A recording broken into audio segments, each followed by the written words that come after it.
Get ready for the revolution.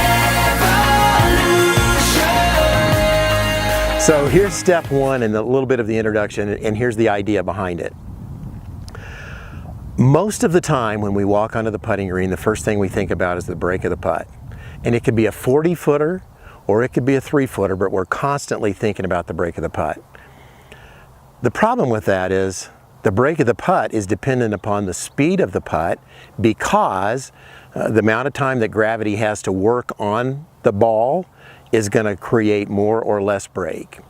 So we have to find what we think is the speed of the putt, how long it's going to be rolling, and that's going to determine the break. If we go an other way around and say the break is going to be X, I don't care how fast it rolls, we're wrong. So there's two parts to this, and what we're going to show them is I want to demonstrate how, and we've got the sweet roll lined up and we got a putt ready to make. I want to demonstrate what happens, a putt that goes in, and then what happens when the ball rolls too hard.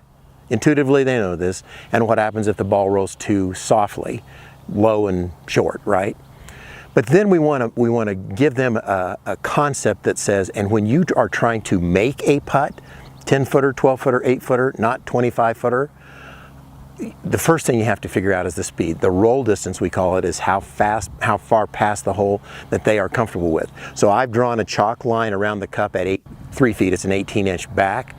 Not bad. I mean, I think most people would concede that they can make an 18-incher coming back if they hit it past the hole. So here's the idea with this. I'm going to roll this. This is going to go in. I'm going to put it on the sweet roll. I think I've got it lined up just about right. We've got a lot of break in this putt, and it's downhill a little bit, but that's a heck of a putt, right? That's awesome. And everybody will be astonished that goes in, by the way. And then when I move it up to roll it a little, watch what happens, because we know it's on a perfect line. There we go. And it comes up short and low. And we had it on a perfect line, and the ball rolled out of the sweet roll exactly the same way, right?